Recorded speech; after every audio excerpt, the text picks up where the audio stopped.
नमस्कार साथियों, अवसर परिवार में आप सभी का बहुत बहुत स्वागत है। और आज की जो अपन क्लास लेके आए हैं वो लेके आए हैं फ्लैगशिप योजनाओं पर।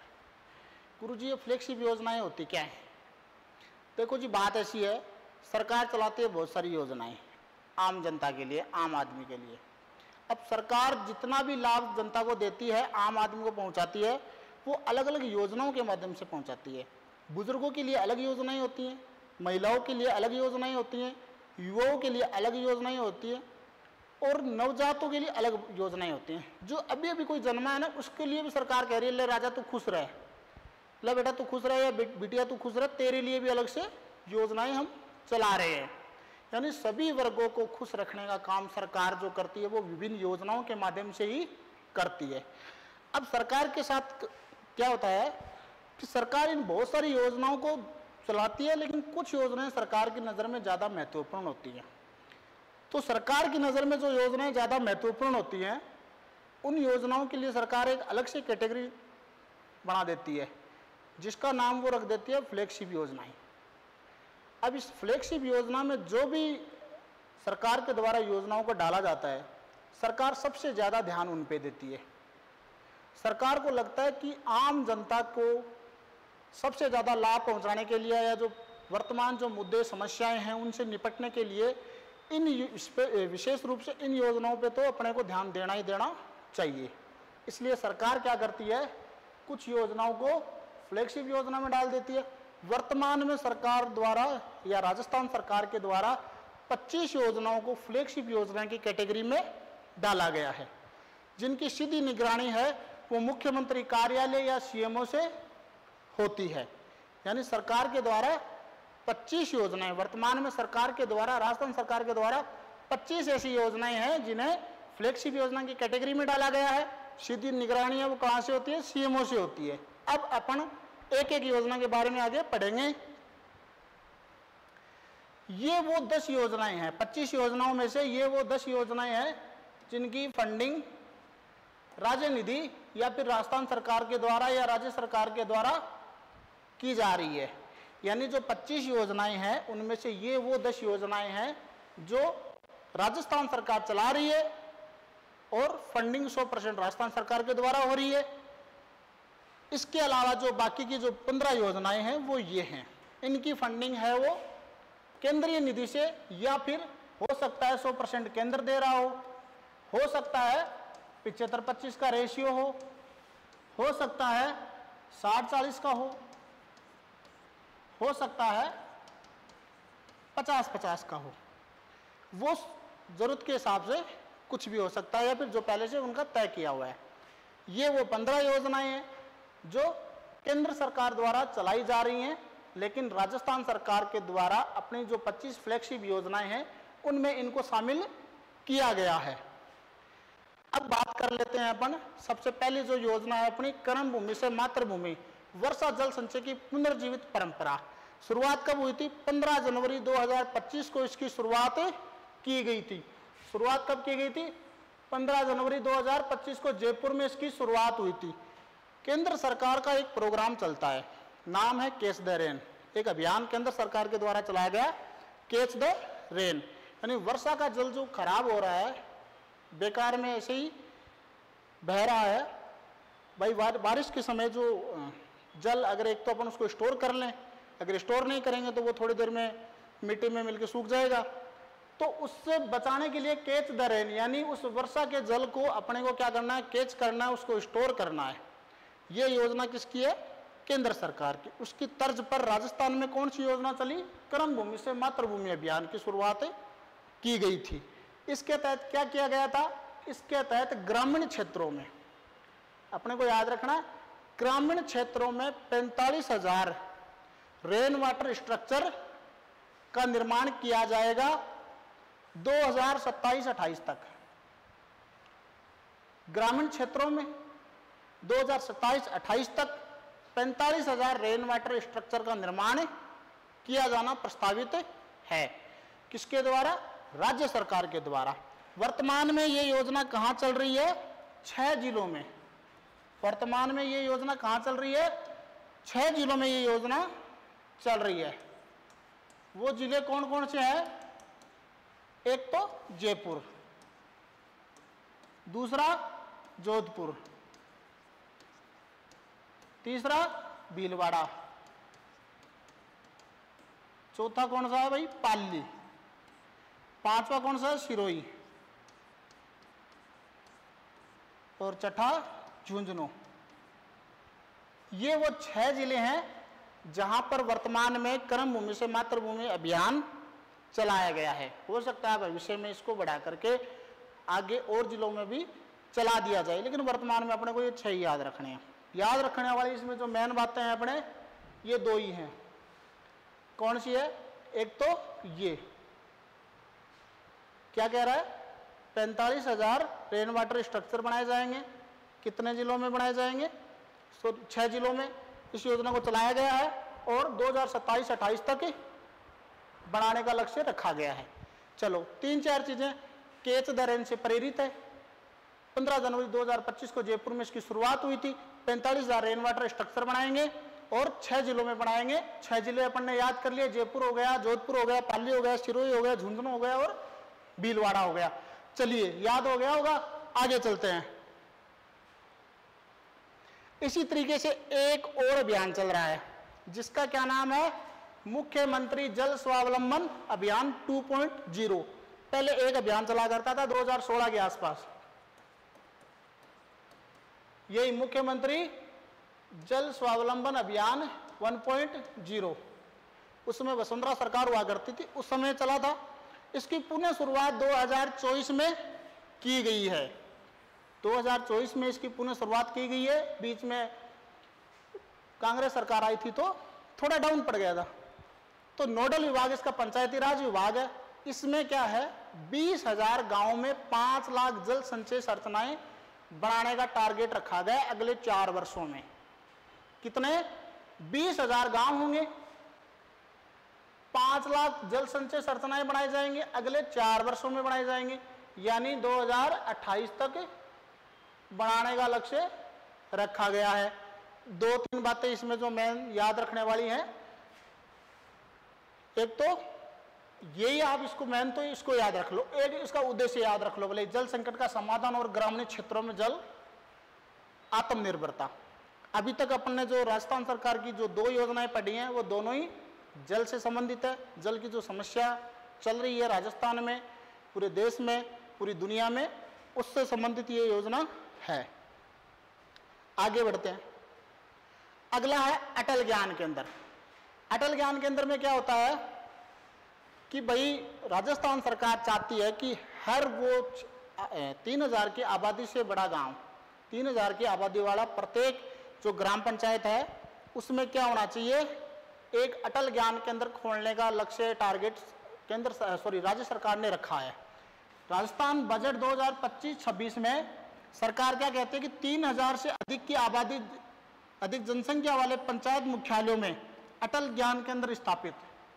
पंचायत मुख्यालयों में, गांव में नहीं भी, पंचायत मुख्यालयों में, मुख्यालयों पर एक अटल ज्ञान केंद्र खोला जाएगा। वहां के एक लोकल व्यक्ति को अटल प्रेरक के रूप में वहां पर नौकरी दी जाएगी। साथ के साथ पुस्तकालय और ई पुस्तकालय की फैसिलिटी होगी।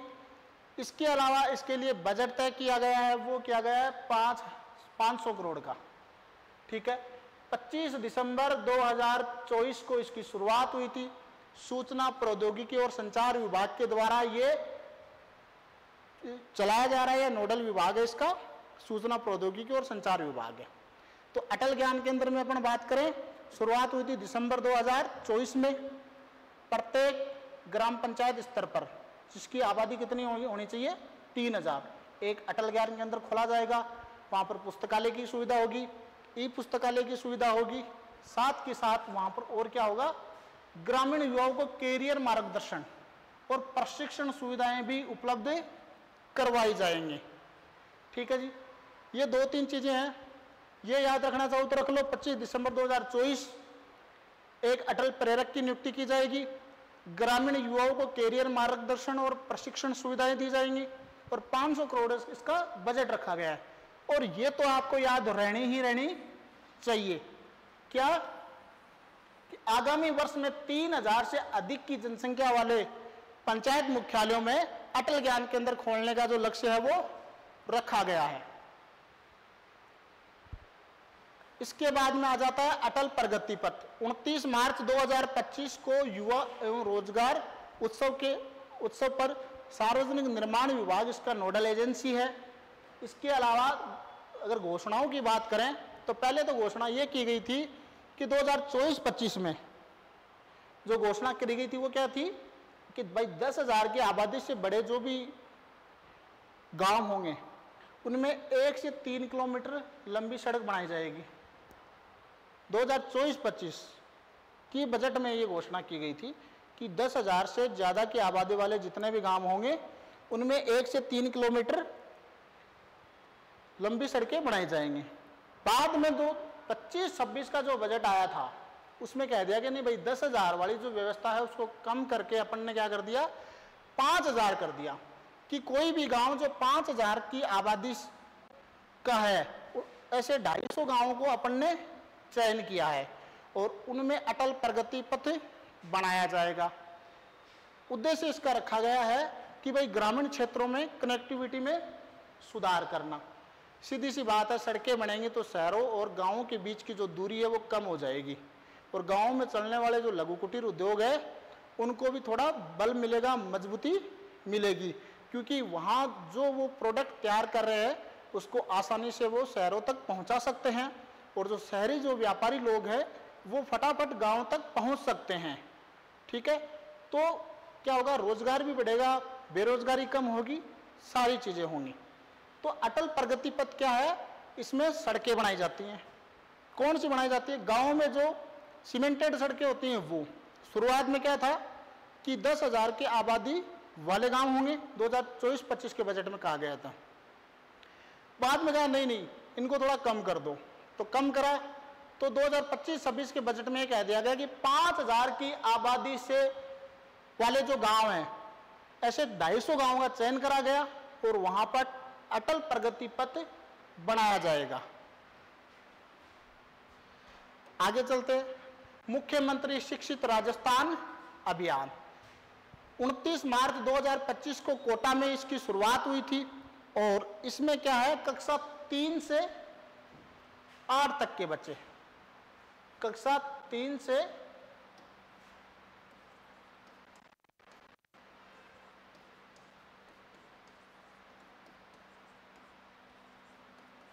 8 तक के बच्चे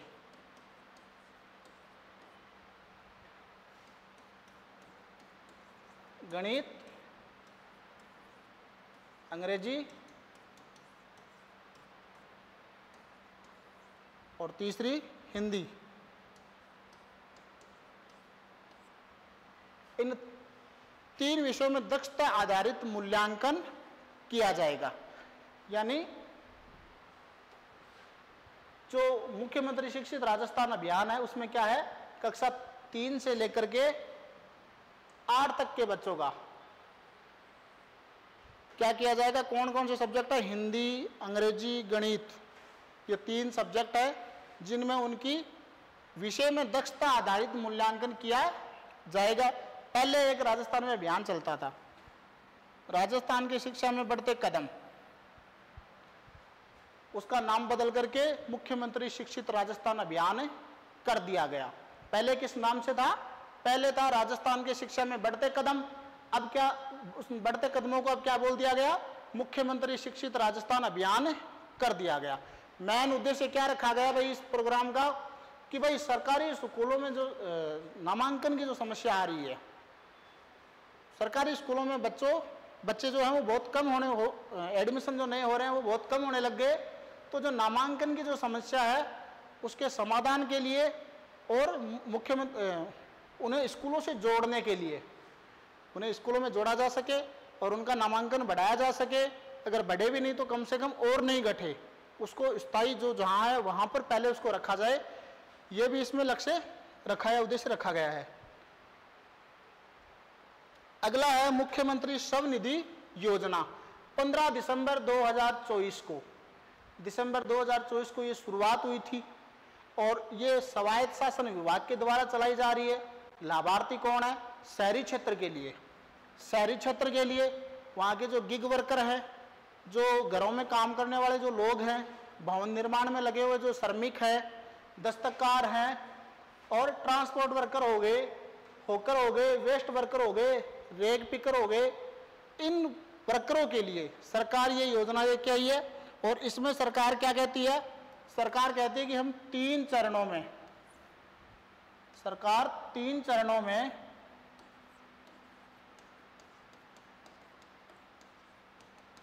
80,000 रुपये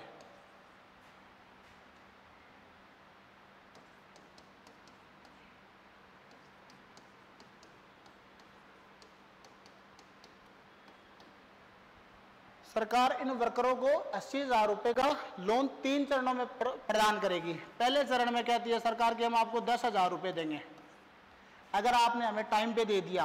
कितने दिन के लिए देगी? 12 माह के लिए। अगर आपने 12 माह में पैसे टाइम पे दे दिए तो हम आपको दूसरे चरण में, हमें आप पे हो गया भरोसा और सारे काम भरोसे पे ही चलते हैं, तो हम आपको 18 माह के लिए 20,000 रुपये दे देंगे। अगर आपने 18 महीने में हमें 20,000 रुपये भी अगर टाइम पे दे दिए तो हमारा आपके प्रति जो विश्वास है वो और बढ़ जाएगा कि यो आदमी ठीक है और टाइम पर रुपया देने वाला है। तो अपन क्या करेंगे, सरकार फिर क्या करेगी, आपको 50,000 रुपये और दे देगी 36 माह के लिए।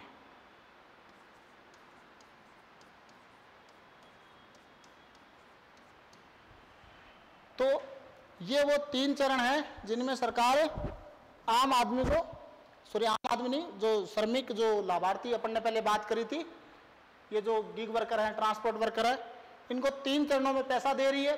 शुरुआत में 10,000 दे रही है कि भाई पहले तुम ना 10,000 रुपये मेरे को टाइम पे दे के दिखाओ वापिस।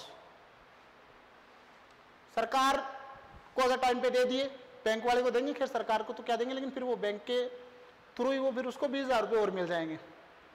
वो आपने 18 माह में दे दिए, फिर आपको 36 माह के लिए 50,000 मिल जाएंगे। अगर आपने ये सारी किस्तें टाइम पर चुकाई तो सरकार कहती है कि हम आपको खुश होकर के 7% ब्याज अनुदान,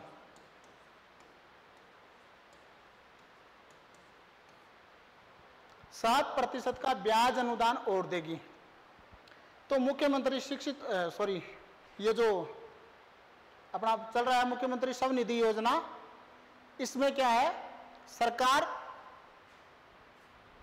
7% का अनुदान दे देगी और 80,000 तक का लोन देगी। 3 चरणों में देगी। और पहली जो किस्त है वो, पहला जो चरण है वो 12 महीने के लिए होगा। 12 महीने वाला पूरा करने के बाद में 18 महीने वाला होगा। 18 महीने का पूरा करने के बाद में 36 महीने वाला होगा।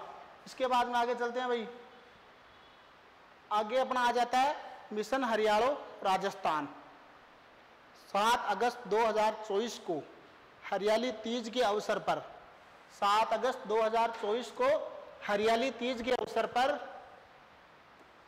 वन विभाग के, इसका जो नोडल विभाग है वो प्रेरित किससे है, एक पेड़ मां के नाम। केंद्र सरकार का एक अभियान चल रहा है, एक पेड़ मां के नाम। उस अभियान से प्रेरित होकर राजस्थान सरकार के द्वारा ये प्रोग्राम चलाया गया जिसका नाम रखा गया मिशन हरियाणा राजस्थान। मोदी जी ने कहा था कि भाई हर व्यक्ति अपनी मां के नाम पर एक पेड़ लगाए। तो 150 करोड़ के आसपास की जो आबादी है, अगर 150 करोड़ पेड़ लगेंगे तो आप देख लीजिए कि कितनी हरियाली बढ़ जाएगी। तो राजस्थान सरकार ने और भजनलाल जी जो सरकार है उसने सोचा कि क्यों ना हम भी इसको थोड़ा और आगे ले जाते हैं और एक अलग से अभियान चला दिया राजस्थान के लिए। नाम रख दिया मिशन हरियाणा राजस्थान। इसके 3 मुख्य बिंदु हैं। एक तो अगले 5 वर्षों में 50 करोड़ पेड़ लगाने का लक्ष्य रखा गया है। एक जो 2025-26 में 25-26 में क्या करा गया है, 10 करोड़ पेड़ लगाने की योजना बनाई गई है। 2024-25 में इसमें 7 करोड़ पेड़ लगाए गए हैं। इस तरीके से ये जो 3 पॉइंट हैं अपने लिए, ये अपने को याद रखने ही रखने हैं। पहला कौन सा है, अगले कितने 5 वर्षों में, अगले 5 वर्षों में 50 करोड़ पेड़ लगाने का लक्ष्य रखा गया है। अगला क्या है, 2024-25 में 7 करोड़ पेड़ लगाए गए, 2025-26 में 10 करोड़ पेड़ लगाने की योजना चल रही है या लगाए जाएंगे। इससे क्या होगा, राजस्थान हरा भरा बनेगा, वन क्षेत्र का विस्तार होगा, बिल्कुल होगा, पर्यावरण संरक्षण भी होगा, जलवायु संतुलन बनाए रखना और मरुस्थलीकरण को रोकना और मृदा संरक्षण को बढ़ावा देना। अगर अपन पेड़ लगाएंगे तो ये सारी चीजें हो जाएंगी, और अगर अपन पेड़ काटेंगे तो इसके विपरीत भी हो जाएगा, जिसका खामियाजा अपनी आने वाली पीढ़ियां भी भुगतेंगी और जिसके जिम्मेदार कहीं ना कहीं अपनी होंगे। अगला जो योजना है पंचगौरव योजना। इस योजना में सरकार कहती है कि भाई हम हमारे जो जिले हैं प्रत्येक जिले में एक पंचगौरव स्थापित करेंगे। पंचगौरव का मतलब है यहां पर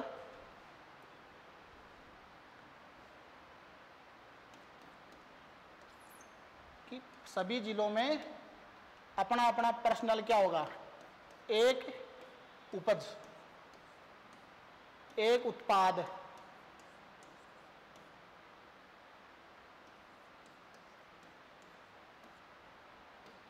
एक खेल, एक पर्यटक स्थल,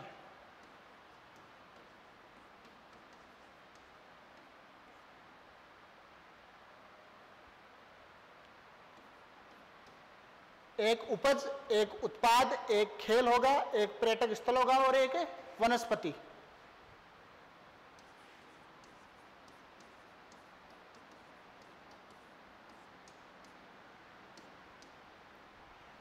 कहने का मतलब ये है कि जैसे मान लो अपन एक एग्जांपल ले लेते हैं बीकानेर का। बीकानेर एक जिला है और उस जिले में उसकी जो पंचगौरव जो अभियान चलाया है उसके तहत क्या कि 5 चीज़ों को अपन सिलेक्ट करेंगे। एक उपज में जैसे उन्होंने लिया मोठ को, एक उत्पाद में लिया उन्होंने बीकानेरी नमकीन, खेल में उन्होंने लिया तीरंदाजी, पर्यटक स्थल में उन्होंने लिया करनी माता,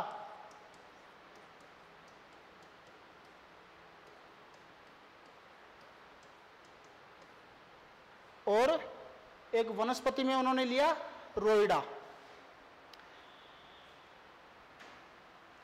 17 दिसंबर 2024 को स्टार्ट हुआ था। 17 दिसंबर 2024 आयोजना विभाग द्वारा प्रत्येक जिले की विशिष्ट पहचान को राष्ट्रीय और अंतर्राष्ट्रीय स्तर पर उभारना और इसके लिए 550 करोड़ रुपए का बजट की व्यवस्था भी सरकार के द्वारा की गई है। कहने का मतलब है कि बीकानेर किस नाम से जाना जाए कि भाई बीकानेर की ये 5 विशेषताएं हैं, वो सबसे ज़्यादा फेमस है। वहाँ की ये विशेषताएं हैं जो वहाँ की ऐसी कोई भी चीज़ें जो सबसे ज़्यादा फेमस हैं। जैसे ये मान लिया गया भाई बीकानेर में मोठ है वो बहुत ज़्यादा होते हैं और अच्छे से होते हैं, तो वहाँ पर मोठ को अपन ने एक उपज में ले लिया। उत्पाद में बीकानेरी नमकीन का अपने को सबको पता है, अपना सब खाते हैं, अलग से ही अपन बोल देते हैं कि भाई बीकानेरी नमकीन ही देना, ठीक है। इसी तरीके से खेल में वहाँ पर तीरंदाजी को ले लिया गया। वहाँ पर पर्यटक स्थल के रूप में वहाँ पर जो करनी माता का मंदिर है, बीकानेर का जब भी नाम आता है तो करनी माता का मंदिर देशनोक में जो है उसको वो तो याद आता ही आता है। और राजस्थान के जो लोग हैं वो तो शायद ही कोई होगा जो नहीं जा पाया, और जो नहीं जा पाया अभी तक वो जरूर भविष्य में एक बार तो जरूर जाके आएगा। और इसके अलावा जो एक वनस्पति है वो रोइडा हो गई। इसके अलावा जो अगला जो है पंडित दीनदयाल उपाध्याय गरीबी मुक्त गांव योजना, इसमें क्या है कि भाई 5000 गांवों को चयन किया गया है। 5000 गांवों का चयन करके ये कह दिया गया कि भाई इन 5000 गांवों में अगले जो कुछ समय में क्या कर दिया जाएगा, इनको गरीबी मुक्त कर दिया जाएगा, यानी वहाँ पर बीपीएल कोई नहीं होगा और वहाँ पर सभी एपीएल हो जाएंगे, अबव पॉवर्टी लाइन, ठीक है। 12 मार्च 2025 को इसकी घोषणा हुई थी। ग्रामीण विकास विभाग के द्वारा ये चलाया जा रहा है। 300 करोड़ रुपए इसका बजट है। ये याद रख लेना, राज्य को गरीबी मुक्त बनाने की दिशा में एक महत्वपूर्ण कदम है। और पंडित दीनदयाल उपाध्याय गरीबी मुक्त गांव योजना के तहत प्रदेश के 5000 गांवों को गरीबी मुक्त बनाने का घोषणा या लक्ष्य रखा गया है, ठीक है जी। आगे चलते हैं। लाडो प्रोत्साहन योजना। ये जो लाडो प्रोत्साहन योजना है, इसमें क्या है, शुरुआत तो 1 अगस्त 2024 को हुई थी। 2016 में एक योजना चलती थी, अगर याद आ रही है तो कमेंट जरूर करना। 2016 में एक योजना चलती थी, नाम था राजश्री योजना। नाम क्या था? राजश्री योजना। उसका नाम बदल करके और 2024 में क्या योजना चलाई गई? लाडो प्रोत्साहन योजना।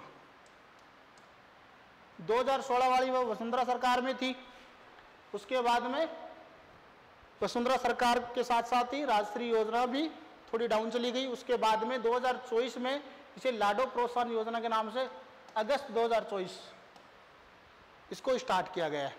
इसमें सरकार क्या कह रही है कि भाई कोई भी जो बालिका का जन्म होगा, राजस्थान की जो निवासी होगी, उसे क्या किया जाएगा?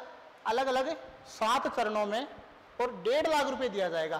पहले ये पैसा कितना था? पहले 1 लाख रुपए दिया जाता था, जिसे बदल करके 1.5 लाख यानी 1.5 लाख रुपए कर दिया गया वर्तमान में, और 7 चरणों में। 7 चरणों में 1.5 लाख रुपए दिया जाएगा लाडो प्रोत्साहन योजना के तहत। याद रखना, 7 चरणों में 1.5 लाख रुपए लाडो प्रोत्साहन योजना के तहत दिया जाएगा। और स्टार्ट कब हुई थी? अगस्त 2024 को स्टार्ट हुई थी। पहले इसका नाम राजश्री योजना था, जो 2016 से चली आ रही है। ये जो 7 चरणों में जो पैसा दिया जाएगा,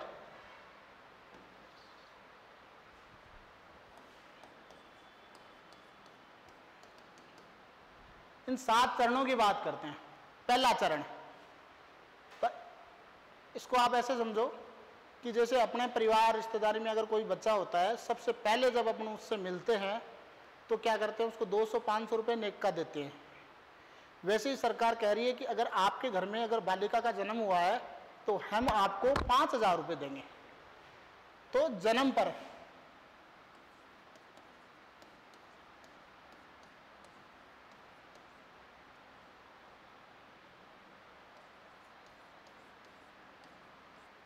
यानी बालिका का जन्म हुआ होते ही उसे कितना पैसा मिल गया? 5,000 रुपये सरकार ने दे दिया नेक के रूप में कि भाई बधाई हो, आप तो पार्टी कर लो, सब आस पड़ोस वाले को मिठाई बांट दो, क्योंकि आपके घर में बालिका का जन्म हुआ है। जब बालिका हो जाती है 1 साल की, तब उसका आ जाता है बर्थडे। और जन्मदिन तो आजकल सारे ही मनाते हैं, तो मनाना नहीं, अपने को मनाना ही पड़ेगा। तो जब अपने को मनाना पड़ेगा तो 1 वर्ष पूर्ण होने पर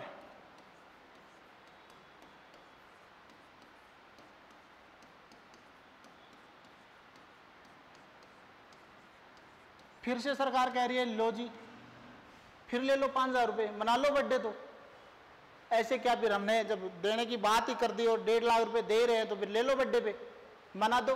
तो बालिका के जन्म लेते ही 5,000 रुपये दे दिए। उसके बाद में 1 वर्ष पूर्ण होने पर फिर कह रही है सरकार कि लो 5,000 रुपये, मनाओ बर्थडे। अब सेकंड बर्थडे पे नहीं देगी। अब बर्थडे वाला खेल है, ये बहुत हो गया। अब है ना, पढ़ाई लिखाई की बात करो।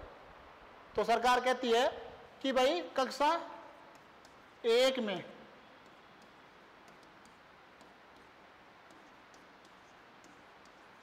प्रवेश पर, कक्षा 1 में प्रवेश पर सरकार 10,000 रुपये देगी। कक्षा 1 में प्रवेश पर सरकार 10,000 रुपये देगी। उसके बाद में कक्षा 6 में प्रवेश पर, कक्षा 6 में प्रवेश पर सरकार 15,000 रुपये देगी।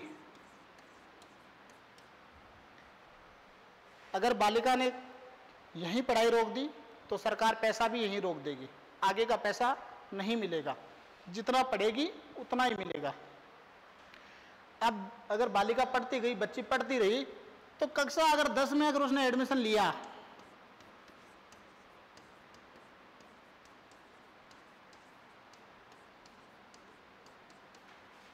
20,000 रुपये।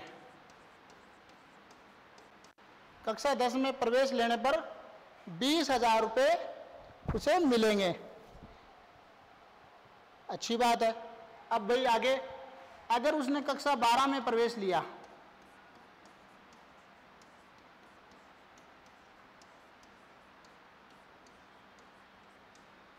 ₹25,000।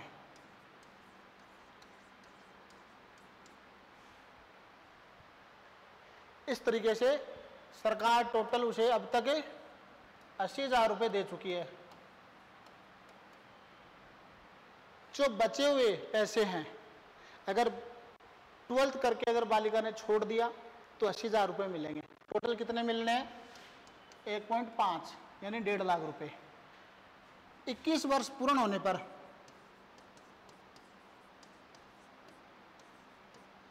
स्नातक पास होने पर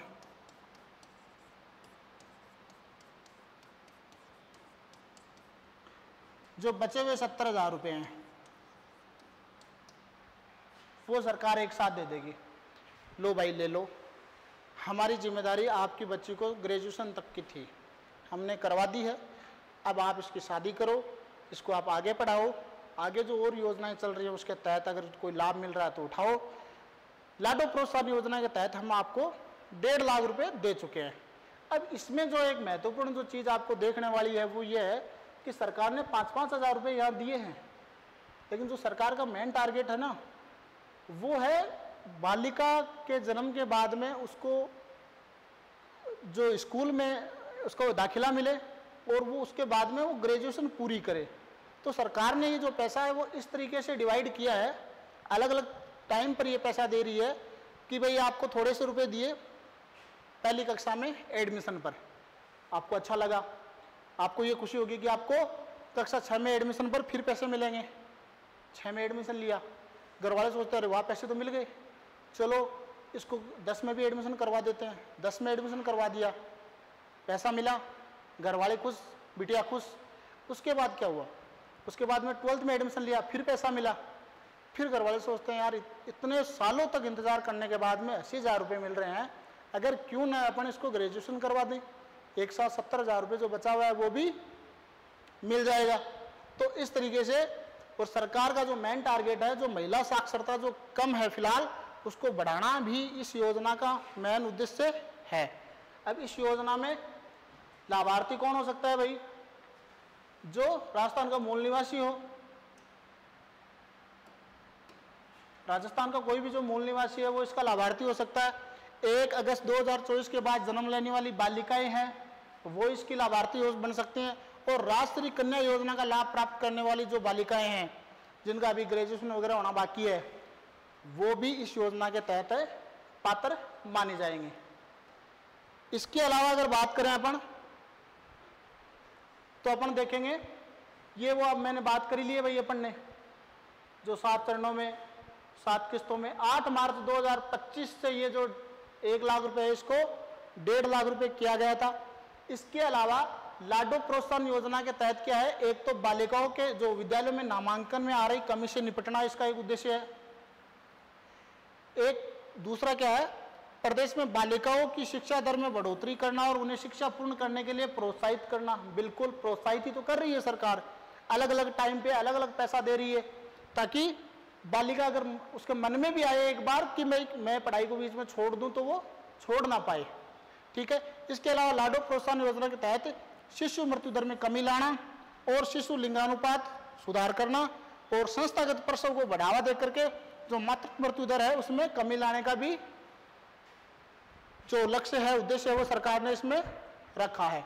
इस तरीके से अपनी आज जो राजस्थान सरकार द्वारा या राजस्थान सरकार द्वारा जो फंडिंग की गई जो 10 फ्लैगशिप योजनाएं हैं उनके बारे में अपन ने बात की, चर्चा की। अगली क्लास में अपन जो बची हुई अपनी जो 15 योजनाएं हैं उसके बारे में अपन चर्चा करेंगे। अगर आपको ये PDF चाहिए तो आप हमारे जो अवसर एकेडमी का टेलीग्राम चैनल है उस पर जाइए और वहाँ पर आपको ये PDF है अवेलेबल करवा दी जाएगी। बाकी भी जो करंट से संबंधित या फिर जो बाकी जो योजनाएं हैं उनसे संबंधित PDF वगैरह भी आपको वहाँ पर अवेलेबल करवा दी जाएगी। तब तक के लिए हमारे साथ बने रहिए। नमस्कार दोस्तों।